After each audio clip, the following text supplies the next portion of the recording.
రాష్ట్రంలో రైతులు అనేక రకాలుగా సమస్యలతో బాధపడుతున్నారని, వాటిపై ప్రభుత్వం స్పందించి వారిని ఆదుకోవాలని కోరుతూ మాజీ ముఖ్యమంత్రి వైసీపీ అధినేత వైఎస్ జగన్మోహన్ రెడ్డి ఇచ్చిన పిలుపులో భాగంగా కాకినాడలో వైసీపీ శ్రేణులు అన్నదాత పోరు కార్యక్రమం చేపట్టారు.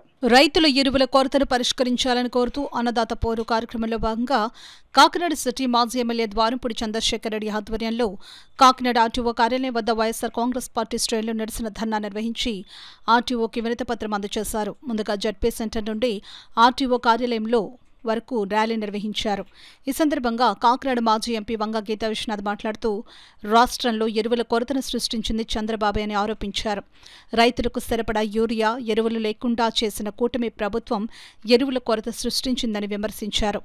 గత ఏడాది 395 లక్షల మెట్రిక్ టన్నుల యూరియాను ఉపయోగించారని, అయితే ఈ ఏడాది ఉద్దేశపూర్వకంగానే కేవలం 322 లక్షల మెట్రిక్ టన్నులు మాత్రమే తెప్పించారని పేర్కొన్నారు.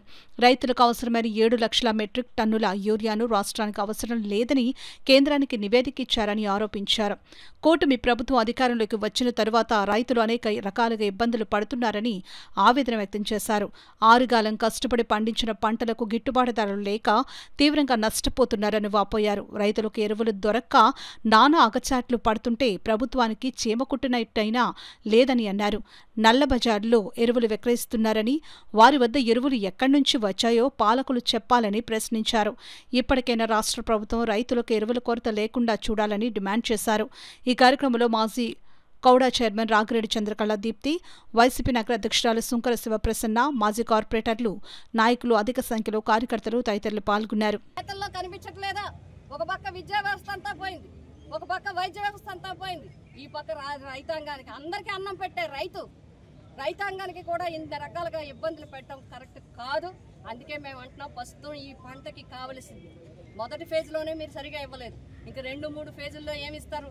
పంట అంతరికి యూరియా ఎక్కడ తెచ్చిస్తారు? అందుకే అంటున్నాం, మా డిమాండ్ ఫస్ట్ యూరియాని తక్షణం ఫ్రీ చేసి అందరికీ కూడా రైతాంగానికి అందరికీ కావలసిన యూరియా తక్షణం అందించాలి. ఇన్సూరెన్స్ ప్రీమియం ప్రభుత్వమే చెల్లించాలి. ఇన్పుట్ సబ్సిడీని మీరందరూ కూడా ఇన్పుట్ సబ్సిడీని ప్రతి రైతాంగానికి ఇవ్వాలి. అంతేకాదు, అన్నదాత అని పేరు మార్చి అన్నదాత సుఖీభవ, అన్నదాత సుఖీభవ అని పెట్టి అన్నదాతని అష్టకష్టాలు పెడతారా? సంవత్సరానికి 20,000 ఇస్తామని చెప్పి 2 సంవత్సరాల తర్వాత 7,000 ఇస్తారా? 7,000 ఇస్తున్నాం, ఏడ్చి రావండి అని చెప్తారా మీరు? 33,000 ప్రతి రైతుకి ఈ రాష్ట్రంలో అర్హులైన మీరు చాలా మంది అర్హుల్ని కూడా తీసి లిస్టులోంచి పక్కకు పెట్టేయడం జరిగింది. లక్షలాది మందిని మీరు ఇచ్చే అర్హులైన అన్నదాతలకు కూడా 33,000 ప్రతి ఒక్కరికి కూడా లక్షలాది మంది రైతులకి, ప్రతి ఒక్క రైతుకి ఈ కూటమి ప్రభుత్వము ప్రతి రైతుకి 33,000 రూపాయలు బాకీ ఉంది.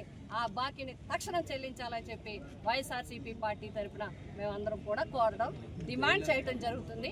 అంతేకాదు, ఆఖరిగా ఒక్క మాట, ఎక్కడైనా సొసైటీలో యూరియా దొరకలేదని కానీ, ఇన్పుట్ సబ్సిడీ ఇవ్వలేదని కానీ రైతాంగం ప్రశ్నిస్తే జైల్లో ఏమని చెప్తుంది, కేసు పెట్టండి ఆయన మీద అని చెప్పి.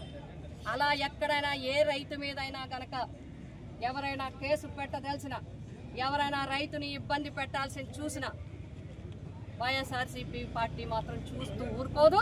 రైతుకు వెన్నంటి ఉంటుంది, రైతుకి వెన్నటి నిలబడుతుంది వైఎస్ఆర్సీపీ. మా జగన్మోహన్ రెడ్డి గారి యొక్క ఆదేశాల ప్రకారం మేమంతా రైతుకి అండగా ఉంటామని చెప్పి తెలియజేసి ఈ ప్రభుత్వాన్ని డిమాండ్ చేస్తున్నాము. ఒకసారి యూరియా తక్షణం రిలీజ్ చేయండి, 33,000 వెంటనే ఇవ్వండి, ఇన్సూరెన్స్ ప్రీమియం మీరే కట్టండి.